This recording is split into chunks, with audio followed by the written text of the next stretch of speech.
सानू coaching centre के इस यूट्यूब चैनल में आपका फिर से एक बार स्वागत है। आज मैं ज्योग्राफी का कुछ शॉर्ट क्वेश्चन दूंगा और विथ आंसर के साथ, जिससे आप घर में बैठ कर पढ़ सकते हैं। ठीक है, आइए हम लोग देखते हैं सानू कोचिंग सेंटर।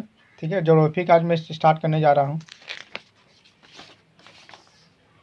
देखिए, चैप्टर 1 बहिर्जात प्रक्रिया तथा उत्पन्न स्थल रूप।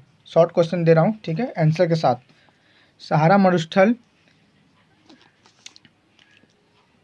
सहारा बालुकामय मरुस्थल को किस नाम से जाना जाता है? तो उष्ण मरुस्थल के नाम से जाना जाता है। दो नदी व्यवस्था को अलग करने वाली उच्च भूमि का नाम लिखो। जल विभाजक। भारत में अवस्थित हिमालय की सबसे ऊंची चोटी कौन है? कंचनजंगा। पथरीला मरुस्थल को किस नाम से जाना जाता है? हमादा। विश्व का सबसे ऊंचा जलप्रपात कौन सा है? एंजल जलप्रपात, जो वेनेजुएला में है। हिमनद द्वारा ढोकर लाए गए पदार्थों को क्या कहते हैं? हिमोर। विश्व का सबसे ऊंचा जलप्रपात किस नदी पर है? वेनेजुएला के रियो ग्रांडी नदी पर। हिमालय का सबसे लंबा हिमनद कौन सा है? तो ये है सासाइनी हिमनद। ठीक है, सासाइनी हिमनद हिमालय के किस क्षेत्र में है? काराकोरम क्षेत्र में। विश्व का सबसे बड़ा नदी द्वीप कौन सा है? तो ब्रह्मपुत्र नदी की माजुली द्वीप। विश्व का बृहत्तम जलप्रपात का नाम लिखिए। नियाग्रा। भारत का सबसे ऊंचा जलप्रपात कौन सा है? तो गरसोदा जलप्रपात, जिसका दूसरा नाम है जोग जलप्रपात। ठीक है, जोग जलप्रपात या गरसोदा जलप्रपात किस नदी पर है? तो ये भारत के कर्नाटक राज्य में शरावती नदी पर स्थित है। ठीक है, गंगा की शाखा नदी किस नदी को कहते हैं? तो ये भागीरथी गंगा की शाखा नदी है। भागीरथी नदी को ही गंगा की शाखा नदी कहते हैं।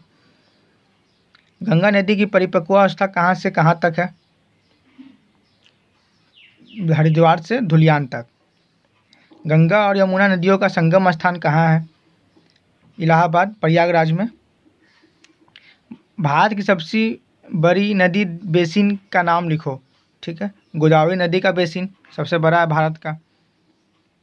चीन का शोक किस नदी को कहते हैं? तो हांगो नदी को। भारत का बृहत्तम हिमनद कौन है? सियाचेन हिमनद। विश्व का सबसे गहरा कैनियन कौन सा है?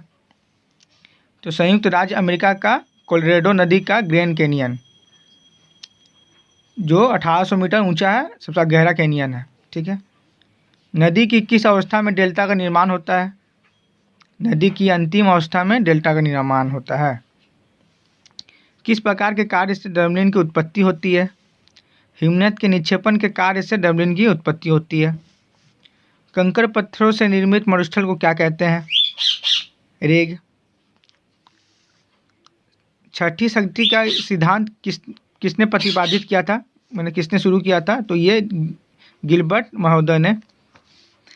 पंछी के पैर के आकार के एक डेल्टा का नाम बताइए। मिसिसिपी नदी का डेल्टा। नदियाँ किस अवस्था में अनेक शाखाओं में बढ़ जाती है? तो डेल्टाई अवस्था में। सर्क देखने में कैसा होता है? गहरे सीट वाली आराम कुर्सी की तरह सर्क दिखाई देता है। प्लाया क्या है? तो बाल्सन के केंद्र में उपस्थित अल्पकालिक झीलों को प्लाया कहते हैं, जैसे कि लेपनार्ग झील। ठीक है, समतल स्थापना की दो विधियां कौन कौन सी है? तो निम्नीकरण और अधिवृद्धिकरण। हिमानीकृत घाटी का आकार कैसा होता है? तो यू आकार की घाटी होता है। हिमनद के अपरदन की कौन कौन सी विधियां हैं? अपघर्षण और उत्पादन। हिमनद द्वारा निर्मित घाटियों का आकार कैसा होता है? यू आकार की। हिमनद द्वारा ढोकर लाए गए पदार्थों को क्या कहते हैं? हिमोर। पथरीला मरुस्थल को किस नाम से जाना जाता है? हमादा। विक्टोरिया जलप्रपात किस नदी पर है? अफ्रीका में नील नदी पर। वायु के निक्षेपण से बने मैदान को क्या कहते हैं? तो लोयस का मैदान। अरब के मरुस्थल में स्थित प्लाया झीलों को क्या कहते हैं? खाबरी एवं ममलाहा। शिव का क्या अर्थ है? शिव अरबी भाषा का शब्द है, जिसका अर्थ है तलवार। सहारा के मरुस्थल में प्लाया को क्या कहते हैं? सट्स।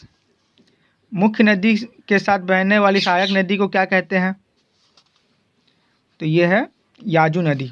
ठीक है, हमारा शॉर्ट क्वेश्चन यहीं तक है। ठीक है। चैप्टर 1 का शॉर्ट क्वेश्चन, टोटल 40 क्वेश्चन मैंने दिया है आज, ठीक है। आप उसे ठीक से लिखें और पढ़ें, ठीक। मैं अगली वीडियो में इससे लॉन्ग क्वेश्चन लाऊंगा।